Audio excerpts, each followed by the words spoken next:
Hi, I'm Des Burkinshaw, I'm Mark Hooper. and this is Without the Beatles. So this is a brand new podcast, and what we're going to be doing is speaking to a lot of people, famous and not so famous, but mostly famous, about how the Beatles directly, specifically, impacted their lives.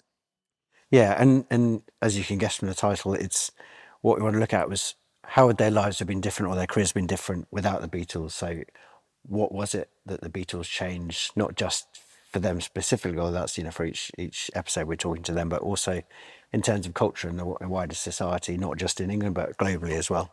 So what we're not doing is what if. What if is rubbish, right? There are philosophers who spent a lot of time on this. You know, the alternative history, counterfactuals thing. There's a great book by Niall Ferguson, which looks at the kind of giant what ifs of history. And he's a philosopher, so one of the things he says is, look, you can't do what if. There's too many variables. But you can specifically sometimes say, well, I came to London because of the Beatles. Right. And when I was in London, I met the Queen. I wouldn't have met the Queen without the Beatles. That's legit, right? But saying, if you hadn't come to London, what would you have been? That doesn't make any sense. So this isn't about counterfactuals. When we're talking to people, we're saying, so can you say, because of the Beatles, you did something? That's the key thing. And there's some, we will come on to it later, but there's some amazing people who, world famous, directors, artists, performers who, there's one specific, Terry Gilliam, who came over from America. And people, the reason why he first became part of the Monty Python crew it's not really explained. He came to England because of the Beatles. He saw the Beatles and right, I want to be part of that. I want to come to London. I mean, that's happened to a lot of people. We'll talk about our own case. But who have we got on? Let's have a quick look.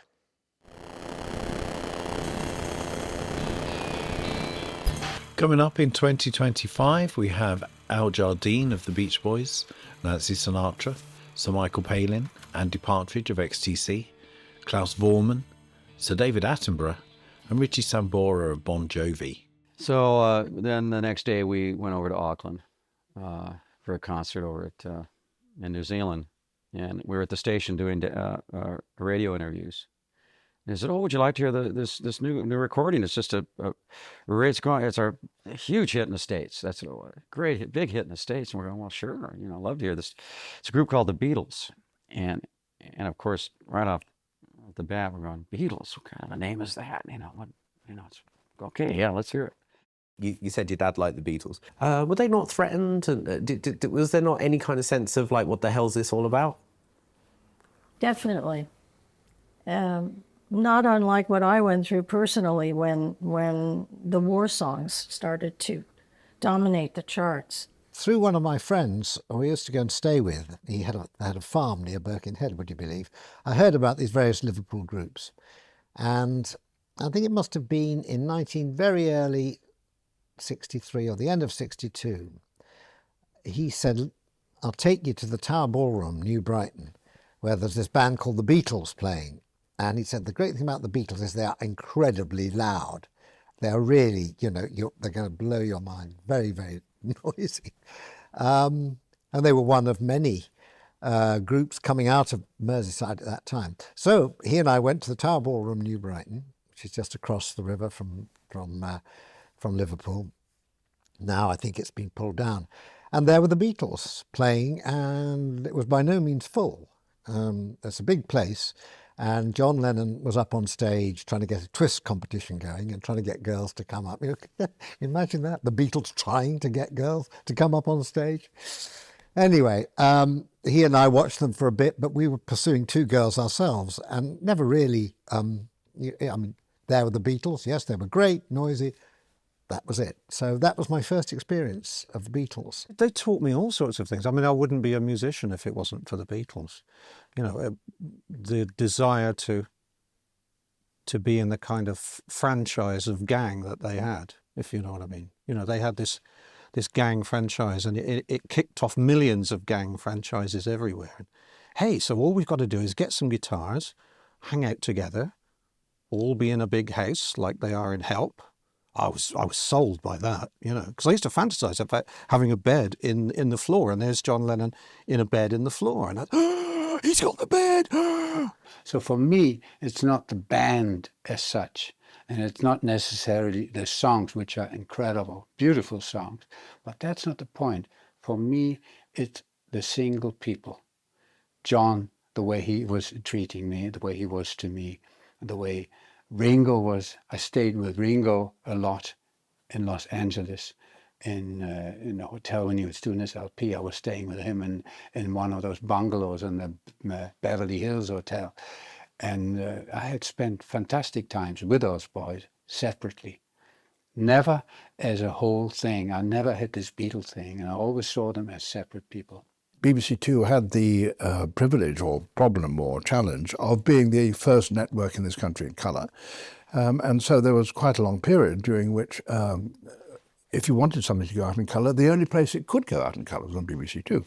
So it followed that if you had a programme like BBC, like the Beatles programme in colour, then it would certainly want to go it out on BBC Two. But equally, you couldn't send it out totally on a minority network. So it had to go out on BBC One. So it's obvious sense. BBC One shows it first, mass audience. BBC Two shows it on colours. Oh, my fantasy would be to play with them, obviously. Sure. To be close to them and learn all those experiences from songwriting and just the amazing experiences of how they affected the culture and how they affected the universe. I mean, yeah, I'd want to be a part of it. I'd want to be in the band, without a doubt. So you'd have to be Billy Preston or Clapton for the date. That's okay. I'll be here clapping for the day. I'll take that job any day, man. That sounds good. I think they'd have been bloody hard work, to be honest. I mean, they were so tight. It was bloody hard work. I'm sure they were tired as shit. I'm sure they were tired as hell, you know. So I think we should probably rewind a little bit and explain how this came about in the first place, Des, because you were there was a idea for a film originally, wasn't there? Right, yeah. I screwed up really badly. I'm an ex-TV producer at the BBC and ITV. I did this amazing film. It was about Harold Pinter for Sky Arts, and I was just kind of doing all the interviews and the camera work and stuff. And with Philip Saville, who directed Boys from the Black Stuff. And the thing about it was, he directed Pinter's first ever TV play. So Pinter obviously dead and everything, and Philip was in his 90s at the time. And he said, well, I can get all these amazing interviewees. I know everyone. And he did. And we went off and we did Michael Caine and Susanna York and James Fox, and an incredible cast list, Jonathan Pryce. And it got commissioned. So he didn't have a commission up front. And I'm an experienced TV bod, but I made this fatal error of like, I've had this idea about the Beatles for a long time, and I'll go and just do the same thing. So I borrowed some money off some friends, and we went off and shot these interviews, talked everyone into it, and then realised that they wouldn't pay for it as a commission; they would only license it. So what I ended up with was this archive that we have now. We're working on new stuff even as we speak, but this archive, we've got to use it because everything's still relevant. Yeah. I think everything that everyone says is still relevant. And, you know, as you'll have seen from that little compilation, some of the people, Neil Innes, Mary Quant, Lemmy, other people that aren't in there, so like Galton and Simpson. Why are you doing Gordon and Simpson, you ask? I'm not going to. Why are you doing Gordon and Simpson? I'm not going to tell you because you can find out later on. But it's to do with the nature of changing social mores. So if you think about their two big hits, for example, Steptoe and Son and Hancock. So Hancock, it's, you know, as middle class as you can get.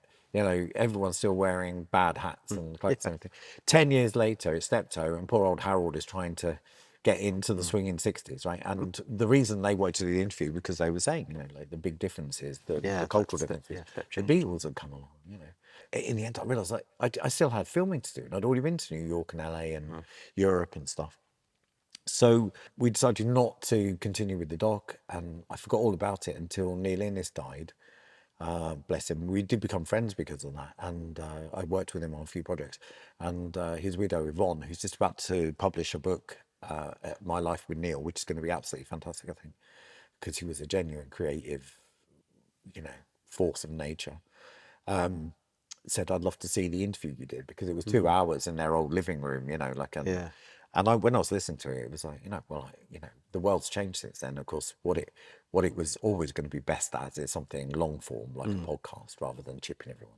So that's where it turned out, as we had this big archive. Yeah, we're going to be doing new people anyway, as you know, so it's not a big deal. But let's use up the ones we've got. Yeah, there's an opportunity to hear like some people are pretty much the last interviews some of them are done, and or the last, you know, long form, and it's, you know, I think it's really important. I think some of the stuff they touch on hasn't been, I think we can generally say hasn't been heard, you know, before. So it's really amazing to hear those people really opening up about their own lives, and also, you know, some of them brilliant little anecdotes about the Beatles as well. It's very important to say this. You know, like you need a device to get into an interview with someone. Ours is, what's the Beatles' influence on you? But then often they'll come back to it. But we're often talking about their whole career. It's a way of talking about popular culture and development of pop culture in the round. And but a good in point is, you know, did the Beatles impact on that? And so often they did. We've got lots of examples as you go through this season. The first episode today that released concurrently with this, with Lemmy, you'll see if you listen to that, he's talking about how it got him into music. You know, I mean, he might do it in the most outrageous way, but ultimately he got him into music. You know, They saw them in the cavern, and you know, it's amazing. So you know, you kind of, when you think of Lemmy, I don't think you immediately think the Beatles, but you know, he's really genuinely like passionate about how they changed his life, and you know what it meant to them, and yeah. Right down to the trousers. Exactly, yeah. At the time I interviewed him, he was still wearing the same trousers that had been wearing since the days of the 60s, because they were tight, and he liked them. And he goes, why change the design? Anyway, that's a very minor point. I don't think we'll try and be a bit more sophisticated than that. Also, a key thing, I think, is that we wanted to talk to people like us who... Yeah. We're going to talk about our own personal Beatle journeys in a minute, but, you know, other people have got them. And while we were filming the trailer for this series, we were down at Abbey Road, and we got approached by a young man called J.Noel. Yeah. And Mark had a chat with him. Yeah. Fascinating guy. So you find yourself here in front of Abbey Road. How does it feel to finally be here? Yeah, I made a special tour out this way to see Abbey Road. It's been a dream of mine just to get close to this studio. It's always been an inspiration for me. And you came just to explain, where did you come from? Well, I live in Florida right now, but I was originally, before that, I was in Los Angeles working at a studio in North Hollywood. Okay. Yeah, well, Abbey Road was originally what got me into the desire of being an audio engineer. Ah. And right now it's one of the different facets of what I do, but when I first saw Abbey Road, they did a series, and they released DVDs of all the different artists and things that were coming through and performing here, and I just completely fell in love with the whole process, and it was a very deep inspiration. And then I ended up going to school for engineering, and then went out to Los Angeles, and one day I'd dream of, you know, getting in there. Yeah, amazing. After college, went to LA, did that for a little bit, and I loved it. I loved it as much as I hated it. It was wonderful, and it was hard, and I got incredible experiences with amazing, world-renowned musicians. And the party life was a little hard for me. I'm not much of a partier, but I party a little bit, but that was difficult. But I was really far away from my family, so I wanted to be closer to my family. And so I went to Florida to live near them, and that's been going well, but I'm a little bored. And I've been organizing music for corporate events and private events, and large bands, like 14 pieces, down to trios and things like that. My heritage is Puerto Rican, so and I really love pop music. So I really would like to go into that vein of like making pop music, but kind of like an island edge to it. Awesome. When you were going back to when you were doing your engineering work, what sort of acts did you work? Bush was there all the time. They sort of had a residency in the studio. They were funny in the 90s because they were massive in America and not so big here. Yeah. And everyone was like, why aren't they big here? Yeah, and so at the same time, Gwen Stefani was there all the time. I had to babysit her dog one day. I remember having to do that. And then, let me see. It's a very LA job. Yeah. Babysit the dog. Yeah. Motorhead had a great opportunity to work with Motorhead, and so Lemmy is one of the guys we've interviewed. Yeah, you passed away. Yeah. Really? Yeah, that's phenomenal. I got to spend a good amount of time with Lemmy, and he was, oh my God, what a character! What a character! Is there anything you can repeat? I can say this because I remember this one time he was getting ready to do a performance. He was getting ready to do it in the studio, and and he had a really sort of odd way of getting into a new headspace, and it was very eclectic. And I was asking him about what he was doing, and he was like, I just want to be in a space that I've never been before. And I was like, that's very curious, and I think that's it's kind of hard to say what he was doing. Maybe I'm more embarrassed than he would be. So one question to ask everybody is, given the name of the show, can you imagine what your life would have been like without the Beatles? Oh, I don't think that's possible. I really don't. Like their music has just it integrated itself into almost every version of pop music. Yeah. Right? And it took over the world. Yeah.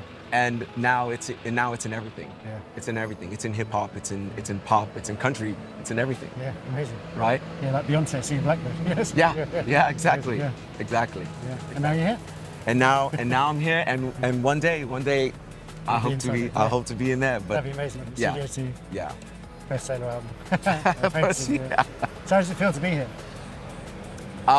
I got to be honest. Like when I was on the Uber ride over here, I just thinking about it, I little tear, just a little. It's just a little emotional because it's so wonderful just to be just in the proximity of something that has been so deeply inspirational. Like there's so many hard moments in music, and it's very rare to find something that consistently takes you back to where you first started, and give you that original deep inspiration to continue to journey forward. And that's how I feel like this is for me right now. Like I've been on this road for a long time, and with different levels of success, and still have yet to really do something as an artist. And I feel like just making this purposeful trip here is really inspiring my soul to jump back in and refuel and make something really, really creative and wonderful, and something that maybe the Beatles would have wanted to listen to. Amazing, yeah. Yeah. Brilliant. What a gem. Oh, Yeah. Amazing to meet you. Thanks so much. Great to meet you, Mark. It's so great we just bumped into you. Yeah, absolutely. So yeah, Jamie was like a perfect example of how the Beatles still have an impact today. This guy's come over from Miami, and he wanted a career in production, as well as being a musician. But he got really interested in the whole Abbey Road studio, and then that got him into a career in producing music. Anytime you go to Abbey Road, there's 200-300 people a day. It's probably more than that, who've come just to look at a crossing. It's bizarre, isn't it? Taking the same selfie. There was one of the other people we met that day. There was that couple from America, who were both. They looked like professors, but they were actually Ed Sullivan kids, weren't they? Yeah. And they'd spent their whole life, and they come over specifically to come and pay homage. They say they come every year. Yeah, they try and weird, put it into their holiday to come over. Yeah, and just stare at a wall. Well, how did the Beatles influence you? Well, there's a couple of things. I really remember, my career. I'm a journalist. I've written for various magazines. I worked for the Face and ID and Arena magazine, and written for the Guardian and the Times. In terms of writing, I really remember quite a young age having "Please Please Me" album, and the sleeve notes on the back. It's just this kind of really insane sort of 60s speak, and it starts off, I'll never forget, "Pop picking is a fast and furious business." I think it was so funny, and it became like this sort of catchphrase I used to say all the time. And I used to. When I first got into, it kind of made me realise there's a career. I'm really interested in music, but I'm not a musician. And there's a career to be had writing about music. And I just remember thinking that phrase is really funny. And first couple of times when I got commissioned, I tried to shoehorn it into an article about something completely different. It always got, cut out by the sub-editors and stuff. Isn't it Zappa who said writing about music is like dancing about architecture? Yeah. But I write about music too. Yeah, so, I think it's like, but so there's partly there was that reading those sleeve notes and thinking about, I'm interested in this and this is something I can do. But also, I think if there's one figure, Neil Tennant from the Pet Shop Boys, because he used to write for Smash Hits, and I remember thinking, didn't realise it was him at the time, but his sort of sense of humour and that way of getting you in, like sort of opening a door to his music and basically saying, oh, if you like this album, you might like this one. And I think people always say, like, when you're doing a review, don't do comparisons. You're like, Oasis sound a bit like the Beatles and stuff like that. But if you've never heard those two bands before, it's really interesting. Like, oh, if you like this one, then you might try some of these things. Another really random thing, I think probably reading a Smash Hits, an interview with Dave Stewart from Eurythmics, and they were like, "What's if you could take one? It's kind of like one desert island things. If you could take one album with you, what would it be?" And he said, "Oh, Otis Redding, amazing, changed my life." And I didn't know anything about Otis Redding, and because I like Eurythmics, age I don't know, 11 or 12, I went and bought an Otis Redding album, and in those days it was a big deal. You had to save up, and I thought, well, if he says it's the best album ever, it has to be good. And I wasn't really into soul music particularly. I was into kind of that sort of electronic synth duo sort of stuff when I was that age, and that opened a whole new world. I'm still discovering that, and that gets you into kind of all those kind of mod bands and the Beatles. They were all influenced by black soul, American soul music. Fact number one: do you know the first time any Tamla music was played in the UK? Was the Beatles covering "You Really Got a Hold on Me" Really? on one of the smaller stations. It's amazing. I think also not only introducing that music to a British audience, but a lot of those people, it's so segregated. Lots of mainstream radio stations weren't playing in America, so they were actually reintroducing. By the Beatles becoming big in America, they reintroduced American music to Americans who had never heard half this music. Yeah, we don't see them as progressive in the same way as we would do now. A progressive is almost a dirty word now, but at the time they're genuine progressives, and that's always been really interesting. And I think that's what I took from it when I was young. So I grew up on a council estate in Luton, very rough. I mean, I joke all the time, there were armed robbers, but it's not a joke. There were. The family we were closest friends with, the husband was in prison for armed robbery, right? And there was a lot of bad stuff happening up the street. It was a sink estate. In America, if you're listening, that would be the equivalent of a project. And everything that comes with that. It wasn't that my dad was a professor of philosophy who'd found himself on his uppers. I mean, he was working in a warehouse. So what was my route out of that? Well, it was partially school, but actually the big thing I discovered was the Beatles when I was 5. And they immediately set you off on a path, if you've got any kind of ears. And it's a great story. I always think of it as the best plot line. I said on the website, best plot line I've ever read. Yeah. And some other people said the best fairy tale of the 20th century. And I think there's some truth to that. If you hook into it, even now, you can go, this is a story I can identify with. You start off in a council estate like Paul, full of hope, walking down the street as a teenage boy with a guitar, and you end up changing the world. And there's no question that they did. And I love the fact that there are people who don't think they were changed by him, which is like hilarious. What I find really fascinating about the Beatles, they were just, aside from all the music, they were just inquiring minds, and they were really fascinated and interested in interesting people or things around the world. So that they introduce you to Indian philosophy, or they introduce you to like a flugelhorn, or something. They see something on TV, or they go and meet somebody, or they listen to Stockhausen, and they go like, I think this is cool, you should know about this. And they sort of introduce that, and they may not so consciously do it, but they think, this, I want to incorporate this in what we're doing. Except that they became so big that by doing that, they were bringing things from the fringes into the mainstream.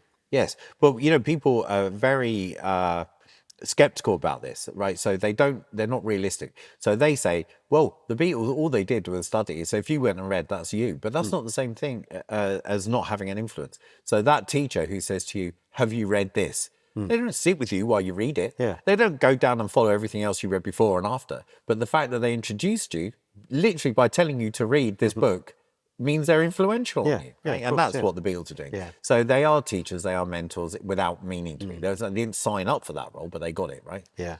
And then for me, like yourself, I became a journalist and I moved into TV first, but I was on the Mirror and the Times and local papers and did loads of, and wrote some music pieces and stuff for Q and Mojo occasionally. And I've been quite lucky because I've worked with Paul a few times, and we'll save all this. Let's save it, but I'll give you one Paul story just to tell you a Paul story.